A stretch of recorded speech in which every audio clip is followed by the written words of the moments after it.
ভূপতিনগরে এনআইএর ওপর হামলার ঘটনায় মুখ্যমন্ত্রী সরাসরি অভিযোগ করেছিলেন এনআইএ হামলা চালিয়েছে। এনআইএ একেবারে স্পষ্ট করে জানিয়ে দিল আইন মেনেই ভূপতিনগরে বিস্ফোরণের তদন্তে গিয়েছিলেন এনআইএ অফিসাররা।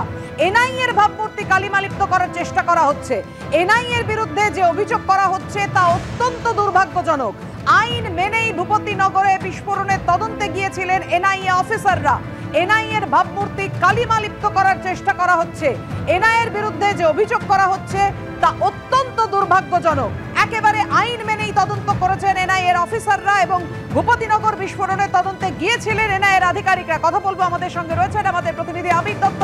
আবির, জানাও আমাদের প্রেস রিলিজে কি জানিয়েছে এনআইএ?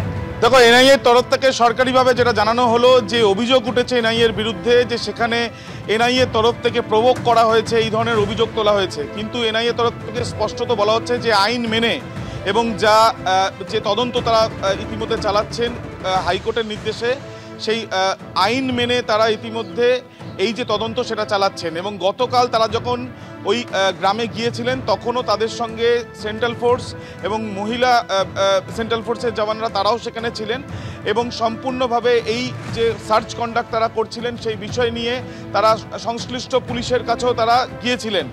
এবং তাদের তরফ থেকে এটাও বলা হচ্ছে যে প্রভোকেশনের কথা, কোনো রকম প্রভোকেশন করা হয়নি। আইন মেনে এই পুরো তদন্ত করা হয়েছে। যে তদন্তে তারা গিয়েছেন সেটা হচ্ছে যে বোমা বিস্ফোরণের ঘটনা, এবং সেই বোমা বিস্ফোরণের ঘটনা মারাত্মক একটি ঘটনা, যেটা তদন্ত কোর্টের নির্দেশে তারা করছেন। এবং কিন্তু এনআইএর যে ভাবমূর্তি, সেই ভাবমূর্তি নষ্ট করার একটা চেষ্টা চলছে, এমনটাই কিন্তু এনআইএর তরফ থেকে বলা হচ্ছে। এবং সুনির্দিষ্টভাবে তারা এটাও জানাচ্ছেন যে এই যে দুজনকে গ্রেপ্তার করা হয়েছে তাদেরকে নোটিশ করা হয়েছিল এবং তারপর তারা আসেননি, এবং এর পরবর্তীকালে আদালতের নির্দেশেই কিন্তু তারা সার্চ ওয়ারেন্ট নিয়ে তারা সেখানে গিয়েছিলেন।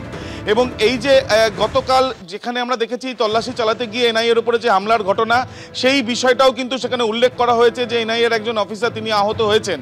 সব মিলিয়ে যে অভিযোগ করা হয়েছিল শাসক দলের তরফ থেকে, তার পরিপ্রেক্ষিতে দেখা যাচ্ছে যে এনআইএ আজকে ঠিক এখন 5:33 নাগাদ এনআইএর তরফ থেকে সরকারিভাবে জানানো হলো যে তাদের ভাবমূর্তি নষ্ট করার চেষ্টা করা হচ্ছে, যেটা সম্পূর্ণভাবে আনফরচুনেট। এবং তারা এটাও জানাচ্ছেন যে পুরোপুরি আইন মেনে তারা এই তদন্তের কাজ, যে তদন্তে তারা এই ভূপতিনগর বিস্ফোরণের তদন্তের নির্দেশ আদালত দিয়েছিল, সেই নির্দেশ অনুযায়ী তারা কাজ করেছেন।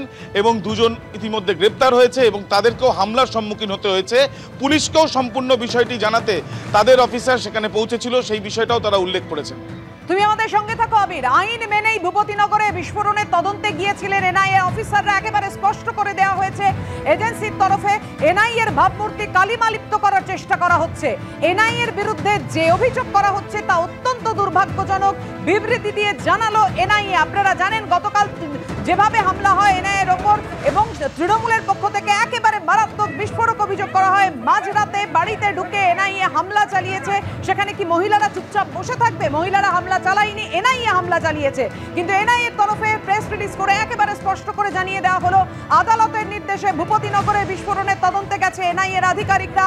আইন মেনেই সার্চ ওয়ারেন্ট নিয়ে গতকাল ভূপতিনগরে যান অফিসাররা।